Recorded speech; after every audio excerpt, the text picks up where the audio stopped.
Bakery স্টাইলে খুব সহজেই পাউন্ড কেক ঘরে বসেই কিভাবে তৈরি করবেন আজকের ভিডিওতে সেটাই আমি এখানে 200 গ্রাম বাটার নিয়ে নিয়েছি। আর বাটারটা কিন্তু খুব বেশি মেল্টও থাকা যাবে না, আবার শক্তও থাকা যাবে না। এই বাটারটাকে আমি এখন বিটার মেশিন দিয়ে বিট করে নেওয়ার পর এখানে আমি 200 গ্রাম চিনি দিয়ে দিচ্ছি। আর চিনিটাকে কিন্তু আমি চিনিটা যেন খুব তাড়াতাড়ি মেল্ট হয়ে যায় সেজন্যই আমি এখানে গুঁড়া চিনিটা ব্যবহার করেছি। আপনারা চাইলে আস্ত দানা চিনিও ব্যবহার করতে পারবেন। চিনিটাকে আমি একেবারে না দিয়ে আমি অল্প অল্প করে দিচ্ছি যাতে করে জিনিসটা খুব সুন্দর করে হয়ে যায়। সবগুলো চিনি দিয়ে দেওয়ার পর আমি এটাকে খুব ভালো করে বিট করে নিব।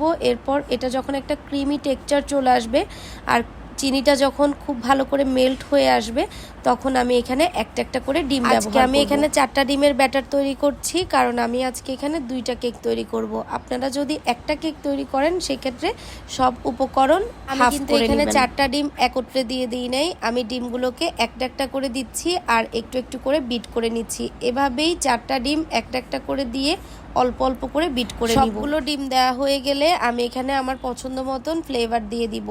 আমি যেহেতু কেকটা ভ্যানিলা ফ্লেভারে তৈরি করব তাই আমি এখানে ভ্যানিলা এসেন্সটা ব্যবহার করছি। আপনারা যদি অন্য কোনো ফ্লেভারের কেক তৈরি করতে চান সেই ক্ষেত্রে আপনি অন্য কোনো ফ্লেভার মিক্স করতে পারবেন। এখানে আপনি যে কোনো ফ্লেভার মিক্স করতে পারবেন। তবে হ্যাঁ, আপনি যদি লেমন অথবা অরেঞ্জ এই ধরনের কেকগুলো তৈরি করেন তাহলে ফ্লেভারের পাশাপাশি আপনি অরেঞ্জ জুস অথবা লেবুর রস এই ধরনের মানে একদম রটা দেওয়ার চেষ্টা করবেন। এতে করে একদম ফ্রেশ একটা স্মেল আসবে, খেতেও ভালো লাগবে। কিছু মিক্স করা হয়ে গেলে আমি এখন এখানে শুকনো উপকরণ অ্যাড করব। শুকনো উপকরণের মধ্যে আমি এখানে নিয়েছি 200 গ্রাম ময়দা, 10 গ্রাম গুঁড়া দুধ, 10 গ্রাম কর্নফ্লাওয়ার, তারপর 1 চিমটি লবণ, 5 গ্রাম বেকিং পাউডার। এগুলো সবগুলোকে মিক্স করে আমি এক সাইডে আলাদা করে নিয়েছিলাম। এখন এগুলোকে ছেঁকে এই ব্যাটারের সাথে মিক্স করে নিচ্ছি। অবশ্যই শুকনো উপকরণগুলোকে ছেঁকে ব্যবহার করার চেষ্টা করবেন। আর এটা যেহেতু পাউন্ড কেক তাই এই কেকের ব্যাটারটা এরকম একটু থিক হবে। এখন আমি কেকগুলোকে ওভেনে দিয়ে দিলাম